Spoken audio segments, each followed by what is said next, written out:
Elon Musk fortifying his move to buy Twitter. According to a report from the New York Post, the Tesla CEO is willing to invest up to $15 billion of his own money in his move to take the social media company private and is looking to make his bid in the next 10 days. Musk is also said to be tapping Morgan Stanley to aid in raising an additional $10 billion for the bid. Joining me now is Getter consultant and former Trump campaign communications director Tim Murtaugh.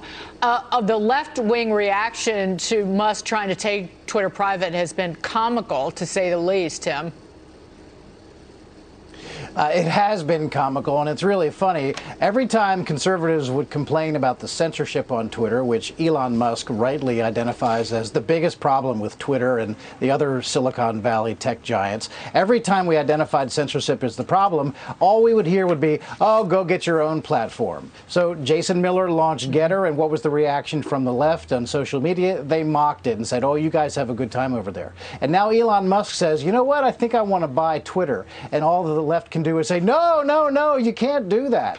It's completely and totally broken. Twitter cannot be fixed in its current state. It has to be torn down to its core. Leadership, the board, senior leadership, middle leadership, even down to the programmers and coders. There is a real rot at Twitter. Elon Musk has identified it. They're going to make it really tough on him, and I don't know if he's going to be able to accomplish the purchase, but good for him for identifying the problem, good for him for trying. Joe Concha, jump in. I wonder if Twitter really did itself in with two things, which was when if you shared a story that said that COVID could have been created in a lab in Wuhan, which used to be a conspiracy theory, now is more and more accepted as the probable cause, and obviously the Hunter Biden laptop story, and if you even shared a story about that, you were locked out of your account, whether you were the New York Post or Kelly McEnany, who was the Trump press secretary at the time. So is that what drives Elon Musk here? It's not a profit play, but just a matter of fact that he is a free speech absolutist, and therefore he's going to do something about it? Well, I think he's a good businessman. Anyone can, you don't become the richest man in the world by accident, I don't think. But I do think he's driven by business, but I think he is also driven in a significant part by the idea of free speech. I mean, he's called himself a free speech absolutist. So, yeah, I think it is those couple of things and maybe a few more.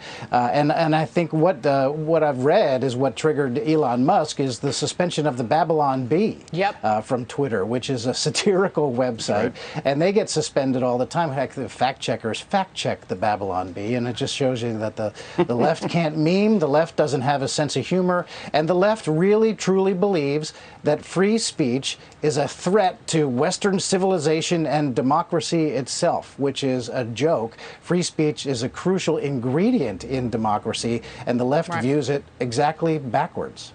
And I've got to say, all of this attention on Elon Musk trying to buy Twitter is good for everybody in the social media space. It's good for Getter. It's good for conservative alternatives to Twitter because it draws attention to all the censorship that's going on. And as they say, a rising tide lifts all boats. It always helps Getter when people talk about how awful it is on Twitter and how much they try to censor conservative voices.